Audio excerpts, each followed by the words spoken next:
Okay, hello everyone. Welcome to episode 6 of Options Trading with Kevin. Just gonna say the usual disclaimer. I'm gonna skip a lot of my intro spiel, and we're just gonna dive right in today. Thoughts and ideas on this webinar, my Twitter account, any other form are my own opinions, not investment advice. I will never give a specific trade call. I'll never tell you what to buy or sell. I'd love, especially today, to analyze recent past trades. We can talk in depth about how to improve, and your strategies, your setup. I think I have a decent amount of good advice to offer. Not everyone's going to necessarily agree with it, or, people have different strategies, but I'll try to respond in a way that's whether it's specific for that trade, you can use it for more general purposes or for other trades or other tickers. I want you to be self-sufficient, or at least more self-sufficient over time. But yeah, as I mentioned earlier before we started the recording, I'm going to try to keep my spiel today short. Last time we went like an hour just because I had a lot to go over.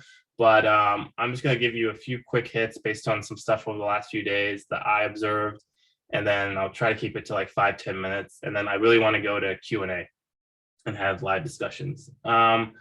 So one thing that was brought up, I think yesterday in the power trading room, chat room, if for the folks that are in it, about being selective. I talked about it in a lot of my webinars to a certain extent, and something that Bear, most of you probably know Bear in the power trading room. He brought up, he says you only need 3 to 5 trades a month, and if you missed it, go to the, I think maybe it's Learning Questions, one of the channels he was talking about it, but it gave me some things I wanted to just reiterate and also add to.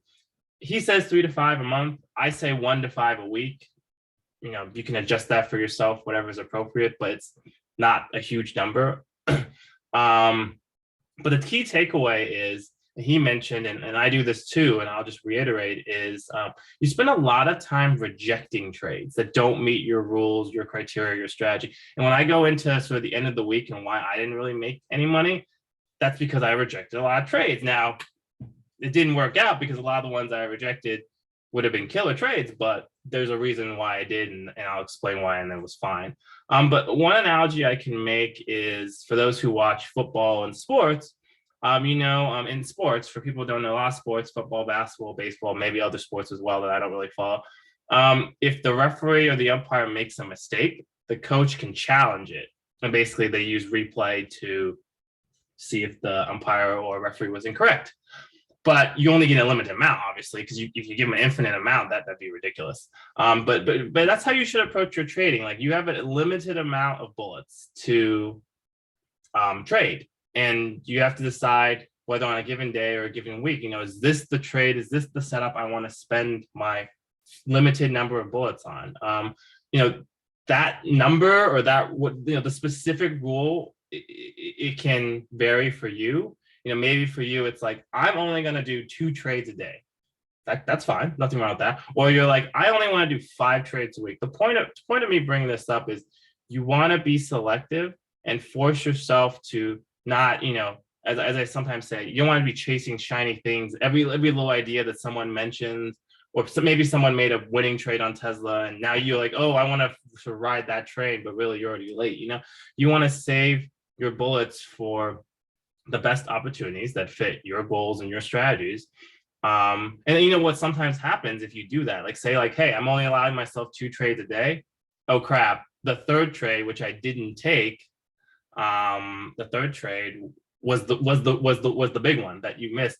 Yeah, you missed it, but maybe it teaches yourself a lesson to like, look, there's opportunities every day, every hour. You don't know when the next big one is, but you shouldn't waste your time, your money, your bullets on bad trades or so-so trades. It's just sort of a mental way of making you be selective. Again, I'm not going to tell you what that rule may be, but that's something, when I was struggling, or even like when I start my fiscal year, and I bring my account back down to 10,000, which I've explained before. You can go back to a previous video about why I do that. But my point is, if you remember, my trade size is usually about 5,000 per trade. So if my account size is only 10K, now granted, if I actually only had 10K, I'd be spending, my trading size shouldn't be 5K. But my point is, the reason I do that is, okay, I only have 10K and I'm doing 5K a trade. that just means like I basically have 2 bullets, and really I haven't had a need to use the second bullet. But the point is, it's like for my first trade in my fiscal year, I want to wait for a pretty much a guaranteed winner or like a trade that's like a really good setup. I think last year for December, when I start my fiscal year, it was my first 2 trades were the FOMC day, which I think it was a rally day, which worked out. And then the second trade was, I think, when Elon announced that when he was selling all his shares, not because of Twitter, the last year when he was just selling a lot. I think when he announced that he had finished selling and the stock rally for a couple of days, that's when that was my second trade. So those were both sort of high quality trades and with limited number of bullets. So just wanted to briefly talk about that. Just to recap my week in terms of account wise, if you recall, Monday I had a couple of really good trades. One trade was a 7x, 700% end of day Monday SPX trade. And by that trade, by end of day Monday, I had met my weekly goal. Not only had I met my weekly goal, I actually met 2 weeks worth of goals. So I was done. I shouldn't force anything. I shouldn't give back anything substantial. I think I was up just over 30K or so. I can't remember exactly. 30, 35K. And what I ended up doing was I gave back 2.5. So that's good. That fits right into my personal rule of I don't want to give back more than 5 to 10% of my profits. I did try a few things out. A couple of trades were just playing dumb, honestly, in hindsight. But I sized really small. Remember I said my average trade size is 5,000, but those trades that I was like testing out or doing things that I wasn't as sure of, I was doing like 1 to 2K trade sizes. So that's how I didn't give back a ton because I actually took 1 trade to 0. I can't remember the last time I took a trade to literal 0, but it was end of day Wednesday SPX trade that went from just over 1,000 to 0. But it wasn't a good trade, but because I sized so small relative to my profits, it's fine. That's the whole point. And I think I mentioned earlier, and it's been the case lately, I feel, where some days I just see the market really well and other days I don't. So it's fine because on the days I see it really well, I kill it. I do great, and then the days I don't see very well, I either don't make a trade at all, or like I just mentioned, I trade really small. And I want to give up an example. This is a real example of someone I spoke to. Actually, so I'm just using this as a teaching example. Someone this week was up $500. They took an SPX trade. I think it doubled or whatever, and they were up $500 going into Friday. Great, for someone who's struggling and probably down, I think, on the year, that's great. You want to start in a positive direction. But this person on Friday decided to buy a $5 Tesla position. I think Tesla popped in the morning before the market dropped. So I guess they were trying to ride the wave up. But here's the problem. $5 Tesla position, 1 contract. How much is that? $500. So what I don't recall if this person took it to 0 or not, but presumably this person lost most, if not all of those profits. But that's the kind of thing you want to avoid, especially when you're starting out. You want to, unfortunately, if you have a small account, you have to start slow. You have to make small steps forward and build your account over time. Once you get to 10, 20, like low, mid 5 figures, then you can start having a little bit more, wiggle room. But you don't want to be in a position where you take 1 step forward and then 1 step back, or even 2 steps back. Like I said earlier, I like to give back no more than 5 to 10%. When you have a smaller account, it's a little harder because 10%, 5% of $500 is basically nothing. But I would say absolute max, and even honestly, I would say just don't take any sort of iffy trades or end of week, end of day trades that are already risky to begin with because you have less time. But if you absolutely wanted to try something on Friday, I would say if you were up $500, don't get back more than $100, which means you can't take a trade that costs more than $1 because one contract, 100, that'd be $100. So you really, if you're up $500 or whatever it may be, $1,000 or whatever sort of smaller amount, there's certain trades you just literally can't take because your profits are small enough where $5 one contract position of $5 on Tesla, that's $500. That could be all your profits, half your profits. Too much of your profits to even worth trade. And it also just tests your discipline. For all we know, maybe it was, like I said earlier, maybe it was that scenario back in December where Elon announced that he wasn't selling his shares anymore, and it was a no-brainer trade. Now, the problem is if you're not sure, or you're not confident that news, maybe you're not sure, you're not confident that news is going to be a sort of a sure thing, you might still not take the trade, and it might still be the right decision, because again, you only have $500 in profits, and you're basically risking most, if not all of it, if you take it to zero.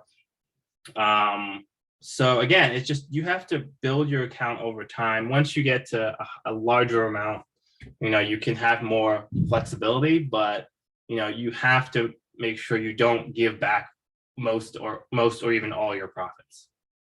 Okay, a couple of quick things before we go to Q&A. I'm going to recap the market past couple days, and then we'll look ahead to FOMC. So what do we got? So this was, what are we looking at? 27, 28, 29. Yeah, okay. So Wednesday was a very choppy day. If you see here, let me make this a little better. Ooh, that's better. Wednesday was a little bit of, this was Wednesday. The open was here. Wait, yeah, it's Wednesday. Wednesday was kind of a choppy day. Here's the open right around here. It went up at the open. I think it went just over sort of 4,200 resistance. I didn't play this up, but once it got to here, you can see here, you could call that a lower high, or like a head and shoulders. It's kind of small and brief.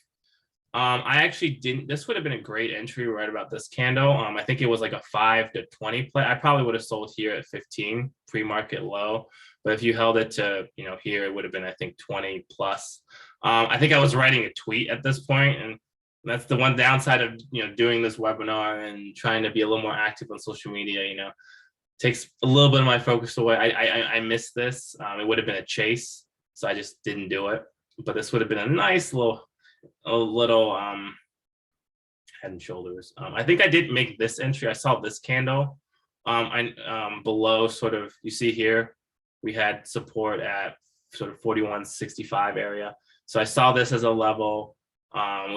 This candle was, I think I got back in right around here. Just a quick pop. I think it was just I think it was like a 6 to 11 type of trade. Not the best risk reward, but I sort of saw it clearly. So then I took this. And, we kind of trickled up back to sort of a higher day resistance area. There were points where maybe you could have gotten in here, but it was kind of, not the types of plays I like to play. I like the quick down, the quick up, and then end of day, here's where for some reason, I was playing upside here. It's kind of dumb because we were below, going into the last hour, we were below 4,200. So I should have thought, I don't know why. But it really, I think, paid a good amount if you got in at the right time. But this is where I throw away $1,000. It is what it is. It was small for me, but yeah, I don't know what I was doing here. So I think I even said in the room that it was a heat check gamble type trade. So that was my mistake of the week. Thursday, here's the open. So actually at the open, and right here, right around sort of that 41.75 again, we actually had a nice kind of like an inverse head and shoulders. It's not, it's not like the other day where it was big and long. Remember the one from the last episode? But it's fairly clean, and it held some levels. And here you see the shoulder was kind of at 4,200. The entry would have been, right around these two candles. The problem was for me, this was Thursday, and we're getting Thursday expirations soon in SPX, but not yet. So the premiums were, substantial because it was a Thursday. And here's the other problem. I had my first resistance right around this 42.35 area. See this candle right at the open would have been higher day right here. And you see some horizontal lines right here, right here, kind of like right here in this area. There's a little bit of resistance before the next level, before 42.55. So I kind of had this and 42.55 as resistance levels. And my rule is, like if I'm looking upside, I can't have these resistance levels so close to see, not, just like 15 points away the first resistance level. So I don't get calls. I never thought that maybe some of you played this right, but I never thought we could go all the way to 4,300 on Thursday. I guess there was maybe some short covering before Apple and Amazon. I mean, who knows why, but this was a nice pattern. I just, between the fact that there were some resistances right nearby and the premium was high because it was Thursday, I just didn't play this.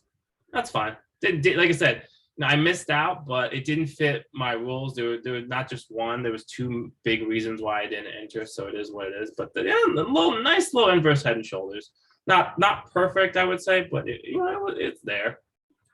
Friday was interesting.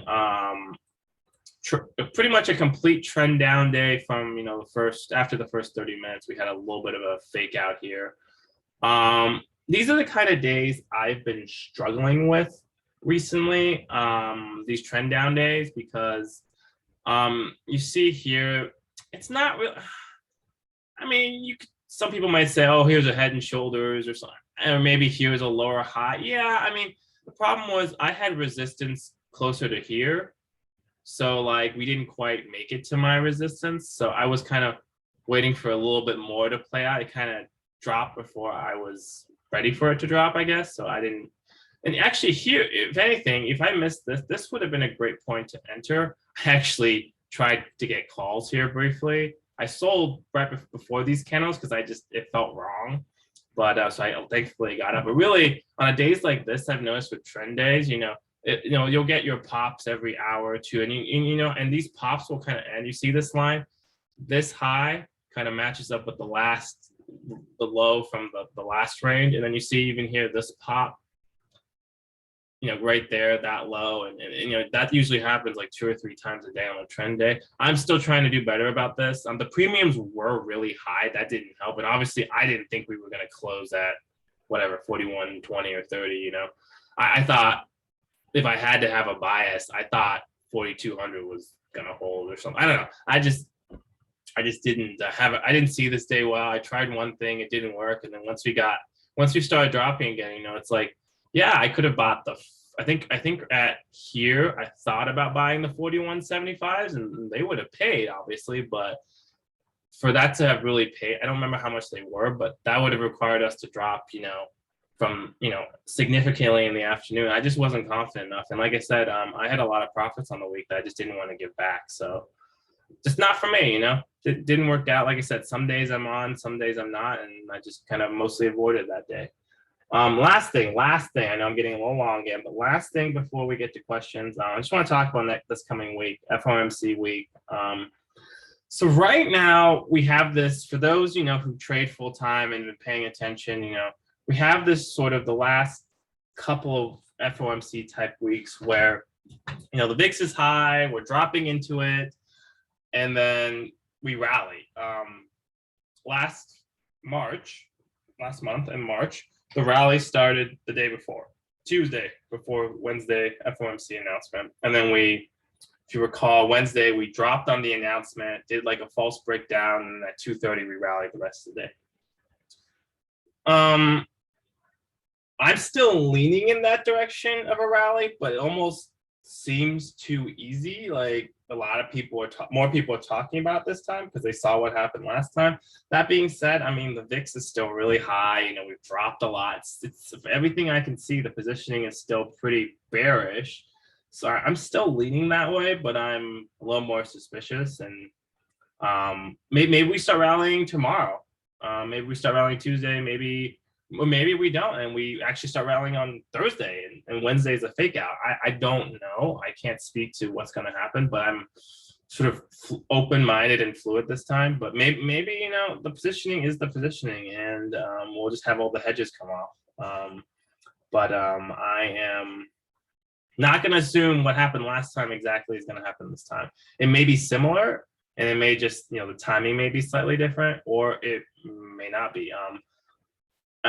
And this is all assuming we have no surprises this week. I think the Fed has pretty much telegraphed that we're getting a 50-point hike. And I think some people mentioned there was some Russia debt type events. I think they've been paying stuff back over the last few weeks, but again, if everything that's expected, whether it's Fed or Russia, is everything's normal and everything's sort of what we've been expecting, then I'm leaning still a rally just based on all the positioning. But if we get some kind of weird surprise, I don't know. I don't see how the Fed would be talking about a 75-point hike, but I don't know. We'll see. We'll see. So that's that. Those are my thoughts. I kept it to 20 minutes. Okay, not bad. I went a little over, but that's not too bad. But I want to do Q&A. I want to do actual, if you have microphones, please raise your hand virtually. There should be a button, and I'll select someone we can get started. I remember for some people, it may not be obviously listed on your Zoom app. You might have to press like a more options button, or some people have like the 3 dots that you have to click on or tap on, so then you get more options to raise your hand. So if anyone raises their hand, then I'll give you the opportunity to unmute, and then you can unmute yourself. I know some people last week mentioned analyzing individual tickers and stocks, charts for other besides indexes, so I can do that.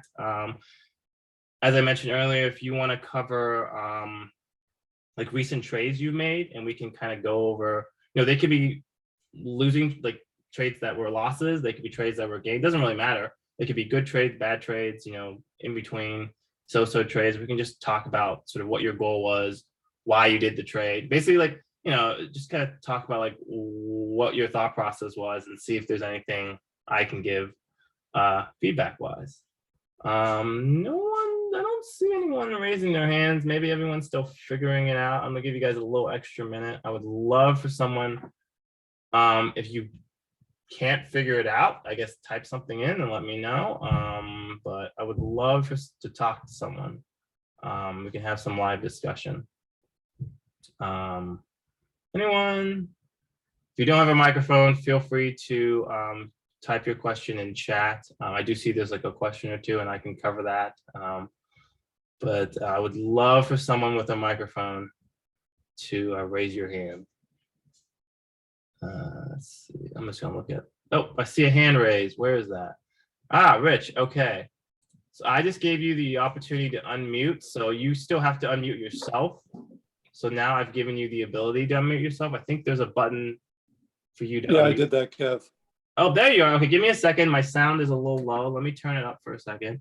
All right, try again. Let me see if I can hear you. Okay, so my question, Kev, goes specifically to Friday. Okay. I know that you said that you kind of weren't feeling it. And it was about, I guess, maybe around 11:30-ish, where you took the 4260 calls. Yeah, I took call. I think that was the strike I picked. Yes, that sounds right. Yeah, the 4260 is at 5.5. And so I guess I have 2 questions for you in regard to that. Mm-hmm. If I see you grab like the 4260s at 5.5, mm-hmm. and by the time I pull it up on my TOS, they're already up to, say, 620. Mm-hmm. Have I like missed the train, and should I just be like, well, I'm just going to watch it go off? Or is that still considered a fair difference in the spread? Right. That it's still a good time to get in. Right. And then the second part to my question is that you ended up popping out because mm-hmm. you said you just weren't feeling the direction was going right. What were the indicators to you that that you just weren't going to see the move that you were expecting, and It was better to exit to safety? Exactly. Okay. Yeah. So I'll kind of go over all that. Great. So I'll cover the first part of your question regarding the pricing, and then I'll kind of go into my reasoning why I entered the trade, which will kind of go into why I exited the trade. But to talk about pricing in general, so yeah, that's actually it's a very good question, because I try, when I post my trades, I try to post them as quickly as possible. I've noticed over the times, there were plenty of times where I post my trade. You have 1 minute, 5 minutes, 10 minutes to get my pricing, or sometimes the pricing goes against me and you have more than that. Other times I do notice, depending on when I enter, it just, it takes off because I'm waiting for like a certain movement in the premium and in the candles, and I'm hitting it right at the takeoff point. So there's no, there's no, easy sort of straightforward answer. But I'll give some examples. The other day, when I took my 7x SPX trade, I got in at I think 2.3 in the day. I know people who got in closer to 2. I know people who got in closer to 3. It depends on the sort of what your goal is and the risk reward. I would say if I got in at 5.5 and you got in at, I would say if I got in at 5.5 and you're considering something, over 6.5 or 7, I think you're definitely late. If I got in something at 2 and it's 2.2, 2.5, I think that's not too bad. But yeah, if I got in at 2 and you're getting in at 3, that's quite late. But it also just depends. Yesterday, I think, as I mentioned, the premiums were really high. So that's probably not a good day to sort of overpay my price to begin with.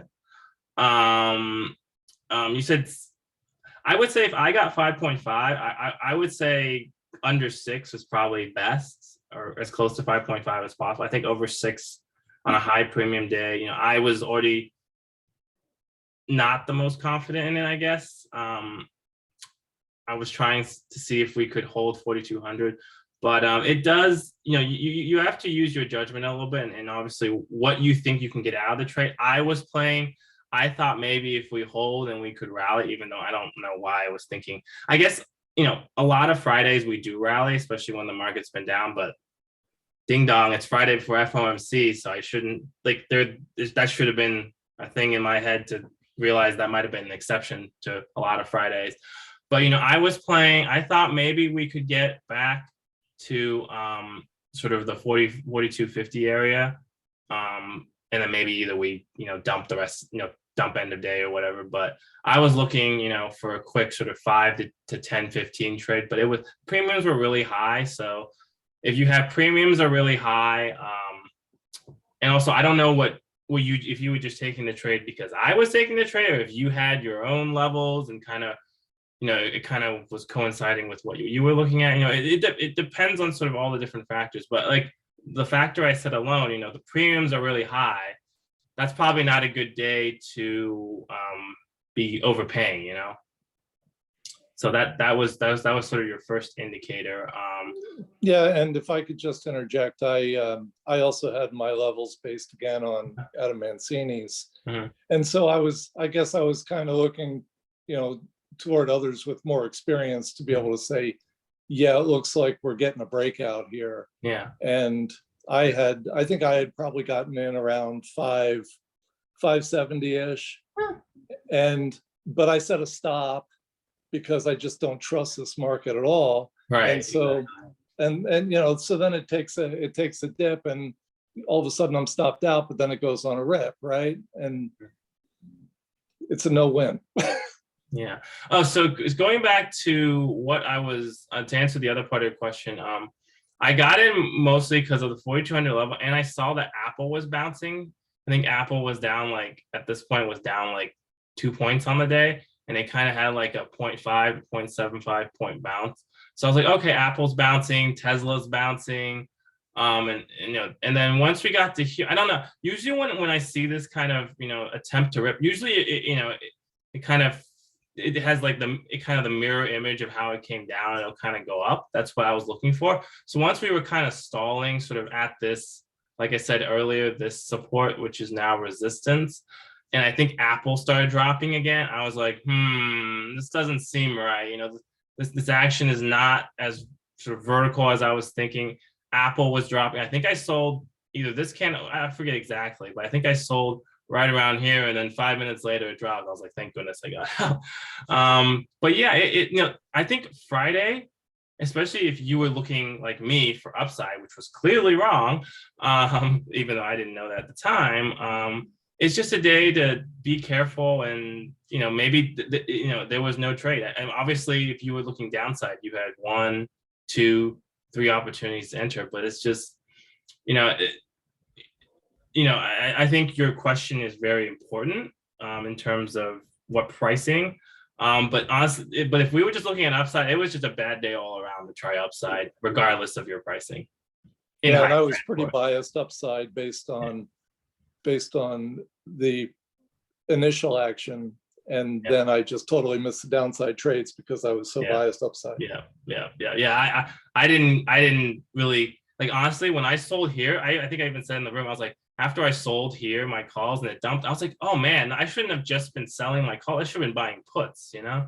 But it's just, that's the thing. It's like, that's why I go back to being selective, and also I guess maybe I had a slight bias thinking, more positive on a Friday. And also it's like, not only that bias, but because I just got calls, granted I sold them at a good spot, it's hard to just flip to puts.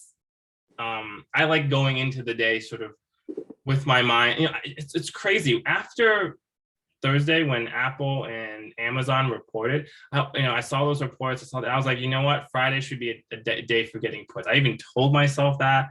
And then some reason, once Friday rolled around, I completely went against that. So, but no, it is important. Like a lot of people try to, like I said earlier, if like this was not good action for upside, but for instance, if we let's just take, even though this was Thursday, okay, I'm entering probably on either this candle or maybe at the beginning of this candle. It's moving really fast, and obviously if you're like up here, I don't know what the premium is, but it'd be significant. That's definitely too late. But when it's moving faster and maybe you have a little more confidence in the action, maybe you're willing to have a little bit more of a wiggle room in terms of the premium you're willing to pay. Again, this is Thursdays, but ignore the fact that this was a Thursday and not expiration day. But maybe, maybe in a different scenario, I actually got in here because I thought this was the shoulder. And you see how here it actually chopped around for a while. So you had 5, 10, you had maybe 20 minutes to get my price, so, or get a similar price. There's no set answer. I can't just tell you, oh, it has to be within 0.2 or 0.5 or 10% or whatever it may be. But I think you're thinking about it the right way. Like you said, you got 5.7. I think that's perfectly reasonable. I think the bit in this specific day, I think the main issue was we were just wrong. It wasn't so much what we were paying. Does that answer most of your question? Yeah, it does. I appreciate that. Thanks. And I see Ali just wrote that he was surprised that you took the trade. And I don't remember if Ali was posting any trades on Friday or not, but of course he always nails it on IWM and QQQ. Okay. Oh yeah, I didn't actually see all these. Yeah, Ali, like I said earlier, some days I see the market really well, and lately, especially in this bear bad market, some days I just see it poorly. And like I mentioned earlier, I had some biases, but at least I didn't lose money on the trade. I actually made money on like a point on Tesla because I also took Tesla. But yeah, going to Friday before bed, I was like, this is a day to buy puts on pops, and who knows? I didn't lose money. Like I said, I traded smaller. I didn't lose money, so that's why the sort of the trade sizing and different things I've said, managing your profits and not giving it all back. So, I'm nowhere near perfect. I make plenty of bad trades, but I think if you're in the room with me, you'll know that most of my trades are my non-winners are either flat or small losses. Occasionally I'll take a bigger loss, but that's where I am.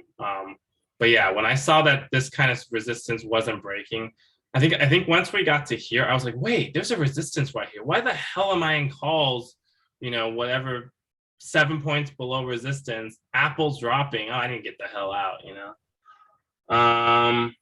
Oh, we got some hand raising. Oh, the folks who wrote messages by text, by chat, I'll get to you sort of close to the end just because I want to have more discussion. So Ali, I am gonna give you the opportunity to unmute now. So now please unmute yourself. Hi, Kevin. Oh, hello. How are you? Good.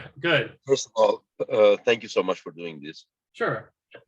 And I noticed a lot that your style and my style are very similar. And one thing that I want to mention regarding Fridays, it was, and that the reason that I was surprised is the trend was completely to the downside, and even VIX was keep pushing higher and higher. I personally took QQQ 316 at 19 cents.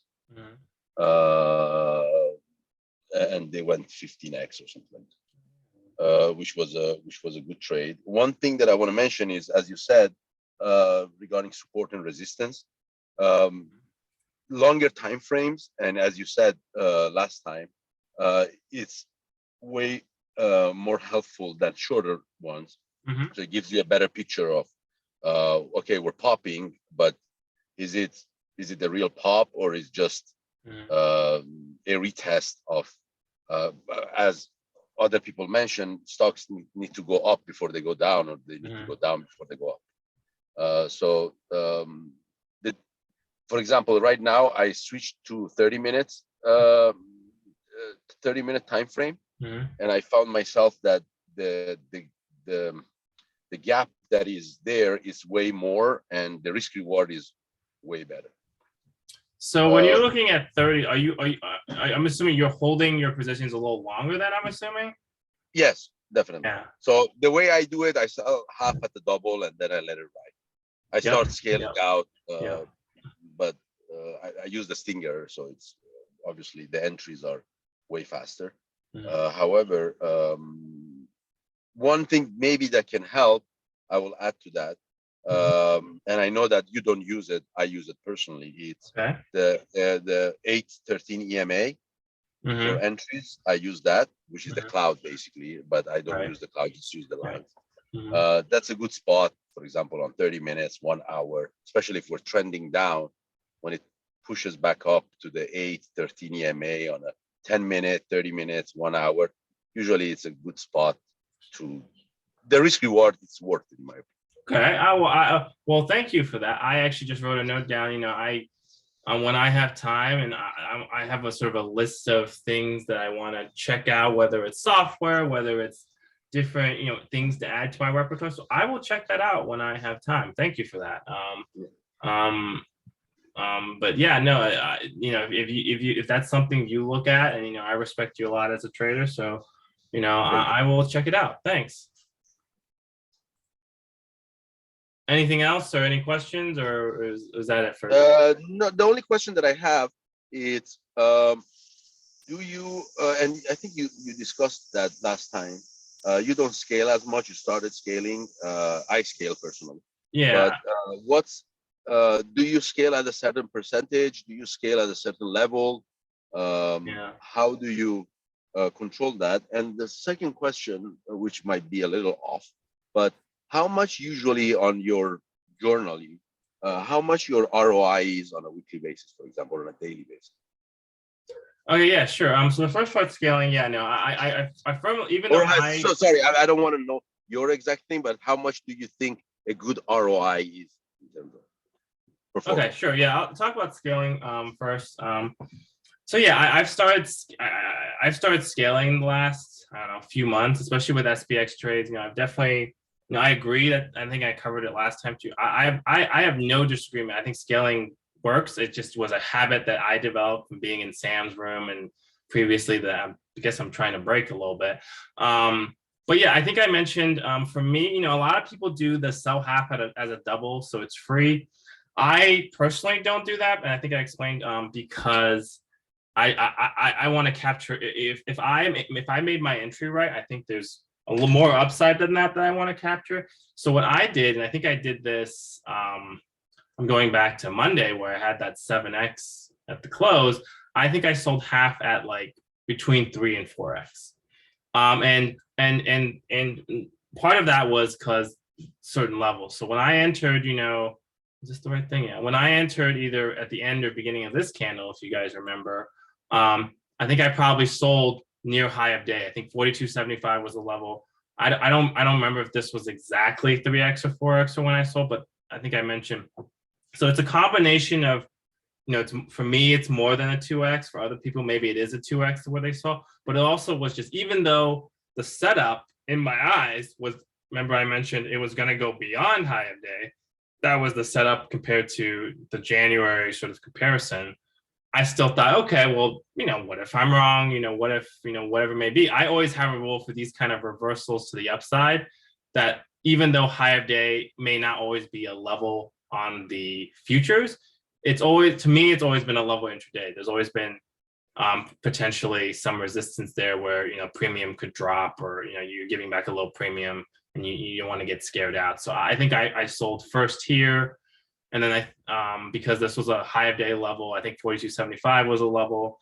And then, obviously there was this drop, but because I think I already sold before this candle drop, I was fine. And then, there was a second push. And let me see. So this was when the market unclosed. So I probably sold, somewhere in these two candles. My second, I sold half here, 10 out of 20, and then I sold another 5. This was at 10 premium, I think, and I got in at 2.3. I think I sold around here another 5 for 15. And then after market on close announced, and before close, I sold before close. I think I sold 17. And because, again, the comparison to January didn't have a final push into the close. It was more just a stall into the close. So it's a combination of levels and where I think that it can get to.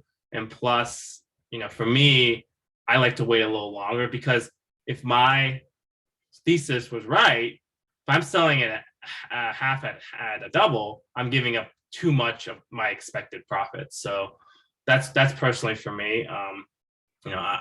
But I understand, especially for folks who don't want to basically guarantee no loss, or people who are still learning and are still sort of developing, and I don't want to say it's conservative. I would say I think it's very reasonable to do that. I'm just a little bit more aggressive, I guess. So does that answer your question about scaling, at least, or cover a little bit?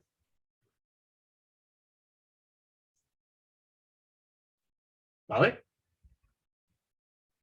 Oh, we lose him? Are you still on the mic? Oh, yes. Okay. And then your second question, crap. Remind me again what your second question was. It was about, doesn't let you talk. Interesting. Oh, ROI. I just unmuted you again. I don't know if it shut you up accidentally, but I gave you the option to unmute yourself again. I don't know why it did that. My ROI. So personally, my goal is, I'll talk in dollar values. So if you recall, my average trade size is about 5,000. Sometimes it's less, depending on profits, or if I'm just taking a gamble at the end of the day, or sometimes it's more if I'm really confident and I want to push something. But my weekly goal is about 10 to 20K. I think, excuse me, give me a second, I'm gonna drink some water. 10 to 20K. I think a while back I posted on Twitter, you might have to search for it.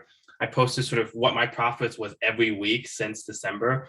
And a lot of them are sort of in the 10 to 20K mark. I had a few 6-figure weeks because of Facebook earnings, or, there was that week in January we had huge Vanna. But I like to go by sort of, if you go back to your math class on what the definition of the word average, there's mean, average, median, mode. So I like thinking more of median and mode, basically what's sort of your common, whether it's sort of the median, where it's sort of what's sort of the middle of the range, middle of the distribution, or mode in terms of what's the most common. And that for me is usually about 10 to 20 grand. So I guess that's based on 5K, making, 2 to 4 times. I have plenty of bigger weeks. I think there's been 1 week since December where I think I made 8K. I think that's been my lowest. And that's the only time I was below 10. I haven't had a losing week. That's been my goal this year. I've never had a year where I didn't have a losing week. Come close a few times, but my goal is to not have a losing week. But and that, that how I get there on a weekly basis depends. This week, I hit a great trade on Monday. By the end of Monday, I was up, I think 30 grand or close to it. Whatever. Yeah, I think around 30 grand. So really, I didn't have to do anything for 2 weeks, because that basically hit my goal for 2 weeks. There are other weeks, there have been a couple weeks where I was down 5, 10, 20 grand. And then I, pulled it positive by the end, because I made some either bad trades or whatever. I don't really exactly, but But yeah, that's sort of what I shoot for. You know, some weeks it's like I have 3 to 5 sort of steady trades that I'm, you know, 10K here, 10K here, 5K here, whatever it may be. And then other weeks, you know, I hit one and that's it. You know, how we get there can be different, but the key is like I hit 2 weeks worth of goals on Monday. I better not give back, you know, more than a few grand, right? So that's where my goal is. Obviously, every person's different. You know, like I mentioned with a person who was trading, you know, $200 to $500 trades and made $500 this week after pretty much losing money every other week. You know, your goal should be just take that $500 and you know, go from there. And you know, if you make another trade, it better be super small. You better be right, because you don't want to give that back. You want to start next week, this coming week, off on a good note. You want to go $500. Okay, next week let's make another $500. Okay, let's make another. And you know, obviously you'll run into some bigger trades where you make 1,000 or 2,000. But especially for folks who are starting out or smaller accounts, you want slow and steady. Just like me, you know, my goal whenever I blew up accounts, it was because, oh, I made 10 grand, I made 20 grand, I made 30, I made 100. Okay, now I want to make 100 grand every week.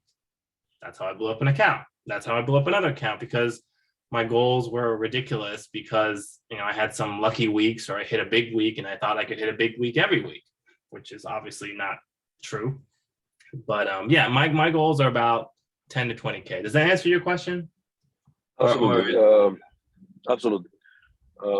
The only thing that I want to mention, and maybe I'm challenging you with, sure, is that having daily goals, and we are supposed to trade like machines, and when you see a setup, you have to hit it no matter what. This is my personal way of thinking.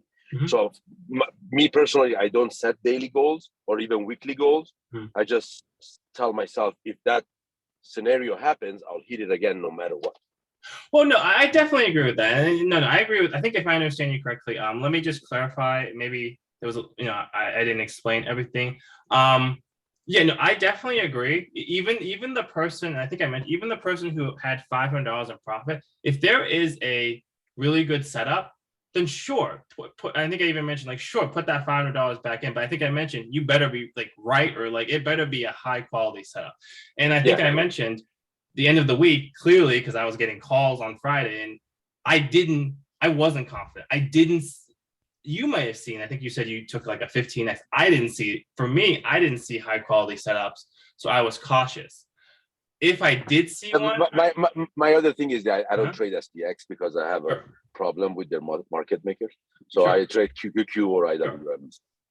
Yeah, no, I mean, whatever you trade, you know, QQQ, indices, or Tesla, whatever it may be, you know, I definitely agree. You know, what you're up or down on the week, if you see a high quality setup, a super high quality setup, like you should, you know, I would have gone full size 5K, but for most people, especially a lot of people who are struggling, one of the issues they have is they overtrade or they put too much of their profits. So I'm trying to teach sort of good habits of not giving profits back. But yes, I definitely agree. You know, if the setup is there, at least for me, it wasn't. Clearly for you, it was. Yes, I would have A, not made the trade, and 2, I would have gone the right size. I wouldn't have just gone 1,000 or 2,000. But that's the reason why I did only go 1,000 or 2,000 towards the end of the week, because I just wasn't seeing the market well. Does that cover sort of what you were saying? Absolutely. Okay. And one thing to add to that is that if you, and I'm just talking general, if you size down your position in general, if you're struggling, and you feel comfortable, let's say even, I don't know, $500 per trade, but if you feel comfortable with that $500 and you let it play, it's way better than play $1,000 and you start getting scary and say, oh, what happened if I lose that $1,000 and stuff. So in my opinion, my experience is that sizing down your trades helps a lot. And if you work for the same scenario for 2 weeks, then add another 20% to it. Then another 20%. Absolutely. Yep. No, that's exactly what I completely agree with that.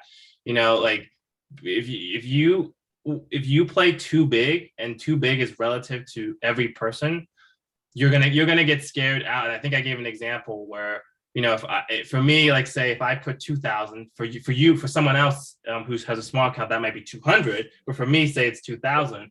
If I buy, you know, 10 contracts at 2 and it goes to 1, it's not a big deal for me. Or if you buy one, if someone buys one contract at 2, it's $200, goes to $100. Again, maybe not the biggest deal, but if you buy too big for you, maybe that $500 person is buying, you know, $500 or $1,000. Or for me, back when I was doing stupid things, I was, as I told people, I was doing 5-figure trades, even 6-figure trades. Of course, you know, a 1 point move, a 20% move in the premium, I'm down almost five figures, if not multiple, you know, 5 figures plus. So absolutely, you know, with smaller trades, you can hold, not only sort of hold through sort of the ups and downs, the sort of gyrations of the market before your trade works, because not all your trades are going to work the second you enter, but also lets you sort of just see them run. You know, a lot of times I've realized that if I hold a bigger position, I'll sell it too fast because I'll look at the dollar value profit and sell. But had I had a smaller, more appropriate size position, I would have held it to the level I should have, you know, based on my levels and stuff. And I actually would have made more dollar value profit because I wasn't as, whether it's being scared out if a trade drops, or in this case, I was scared to lose my profits because I put in too big of a size. So it can go both ways, actually, not just being scared out when the premium drops briefly or it doesn't go up instantly, but also on the upside, you're selling too quick. At least that's what I found. Absolutely. Thank you so much. Oh, great. No, thank you, Ali. I love these. You know, you're an experienced trader, and I love, you know, sort of discussions and clarifications, and, you know, you're adding a lot of good value to this webinar. So thank you. Anyone else want to raise their hands? If not, I'll give you a minute or so. If not, then I'll go to the chat questions. Don't be shy. I see a number of people with microphones. I don't bite. Okay, nothing at the moment. I'm going to go to chat questions and then I'll come back. I'm going to lower Ali's hand so it's not distracting me. Okay, let me go back up. Okay, let me just read some of these questions. Can't mic. Where's the other thing?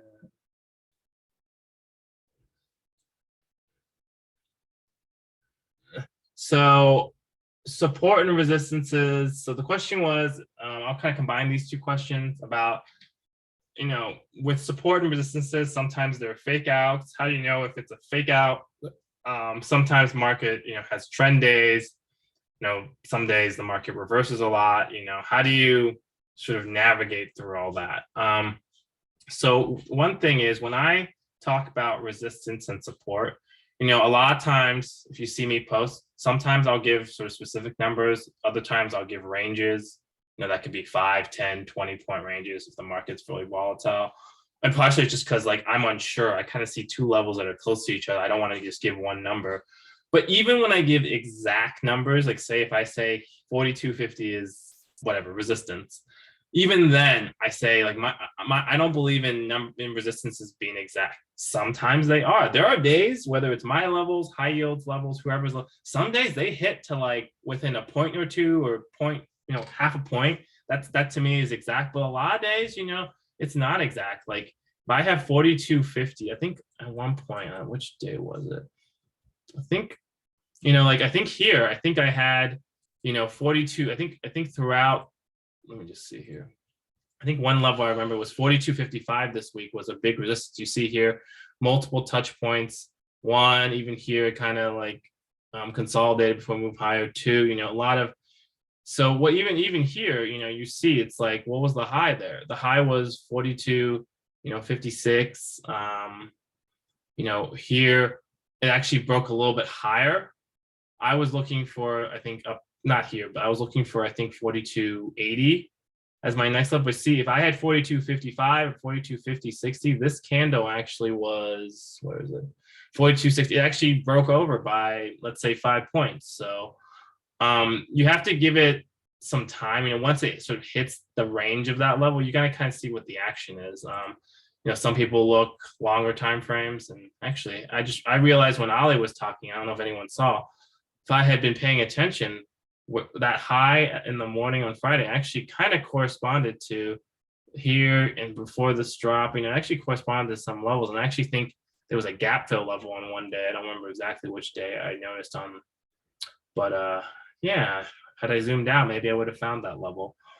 But on trend day, so I think I talked about this. What was it? Was it Tuesday that was a trend day?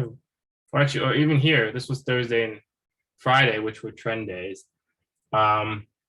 So what's the rest of the question? Make mistakes thinking take puts on a big red. Right. So on days that are more trending, like here, you can clearly see trending down. Even on Thursday, after sort of the morning sort of inverse head and shoulders here, it trended up the rest of the day. Friday after the open, we trended down most of the day. You gotta have your levels that you have pre-market or before the market opens, and then you have to see what the action is. Like I explained, this wasn't the greatest bottoming action here. And then I explained why I got in with Apple and some different things moving up. But this wasn't the greatest action. I had 4,200 right about here. But you can't just react to every little candle. You have to have good action. I think, as I showed you, this inverse head and shoulders, if you look, started at, let's just say it started at 940. The other shoulder completed at 12:10. That's 2.5 hours. And I remember I said last time that these patterns, the longer period of time if this happened over the course of a 5-minute candle, if you for people who are looking at 1-minute charts, which again you shouldn't, that's not good. And if you remember last Monday, I think it was last Monday, not 2 weeks ago Monday, where I showed that beautiful 2 hours in inverse head and shoulders at a support level. So you can't just look at every little candle that happens. You have to see sort of how fast the candle is, how much the premium is moving, do we see something. For me, it's like a nice head and shoulders, lower high, double top on downside, and for upside, double bottom, higher low, inverse head and shoulders, just basic stuff. Sometimes downtrend breaks. For instance, here, we never really had a downtrend break. For people who like diagonal lines, you could draw a diagonal line pretty much right here. We never broke above it. That probably should have been another signal that I shouldn't have gotten in, especially. So hope that answers that question. Support and resistances. What is the criteria for support and resistances? 2 touches, 3 touches? So yeah, so for me, I look at different patterns. Touches, so I don't really count touches. I feel, for me, actually, I use touches maybe on consolidation when I think something's trending. But again, if you're looking at a 1-minute chart, it could touch many times, but I don't really look at touch. I just kind of look at sort of the pattern and the premium and how things are moving. Like again, here, not great bottoming action compared to what I showed you on the last webinar. I mean, you could maybe make the argument that's almost like a bear flag or something. That's a nice bear flag right here. That's a nice bear flag right there. So this is some people might see here. Here's actually a good example. If you didn't see the rest of this bear flag right here, maybe you're saying, oh look, that's a higher low. Maybe we're popping. But given how the day went, and given that we're below 4,200 with resistance right above, you can't really play upside here for those reasons. You're really close to resistance. You can't play it. If anything, this day has clearly, I think Ali mentioned, other people, probably saw too, it's a trend down day. Again, I didn't see it that way, at least early on, but nice bear flag, stalls out at 4,200 resistance. That's actually a great setup. I think the only reason why I didn't get in was because at this point, with 2 hours left, 2.5 hours left in the market, I just didn't foresee this 80-point drop in the last 2 hours. And again, the premiums were so high yesterday. But again, like here's a great example. Bear flag, fails, one little peak above just to fake people out. I see this a lot, but that's why sometimes you gotta let the action play out. You can't just get in right here unless it was a much bigger push. But really, with 4,200 resistance, it's hard to get into calls right here unless it took longer and it consolidated and we broke up, but that would have taken longer. But yeah, I mean, at this point, I just, the reason I didn't get in, I think I did see something like this, but again, I had profits. I didn't want to give up. I wasn't that confident. Premiums were high. I just didn't expect this end of day drop. Do I have a stop loss level when I trade SPX? So not in the sense of like I'm putting in a stop order. I actually pretty much never use stop orders. I know some people use trailing stop, that could work. But honestly, my stop is my eyes. I use my eyes. And like I was saying here at this example on Friday, this action didn't push up like I thought it was. Apple was dropping. We were hitting, I realized after entry, like, wait, we're really close to resistance. So I think I got out flat. Yeah, I got out flat. But if I had been down a little bit, the stop loss would have been, oh, it's not working anymore. I think other people in the room, high yield, other people say the same thing. It's like you get out when you're wrong or it doesn't work. It's not so much because you'll see a lot of my trades. Like this is not a good example, but there are plenty of trades, and we were talking about entry price. Like I'll buy like I still remember that one trade I took 20x last month at FOMC. I got in at 0.7. I closed at 13, but it actually got to 0.4, which that's like 50%. And if most people who probably set stops, that probably hit your stop, right? But one, I had already had huge profits from earlier moves. That this was just essentially a roll. So I put in money that I was willing to lose. It was I was betting on the upside, which I was pretty confident in. So even though it got to 0.4, I actually, when it got to 0.4, I actually thought about adding, but I had already put 7K of, a little higher than my normal size because I was so confident. I was like, no, I've already put in 7K. I'm breaking my rules, so I can't add. So I was actually thinking about adding. If you are picking the right trades, the right entries, the right setups,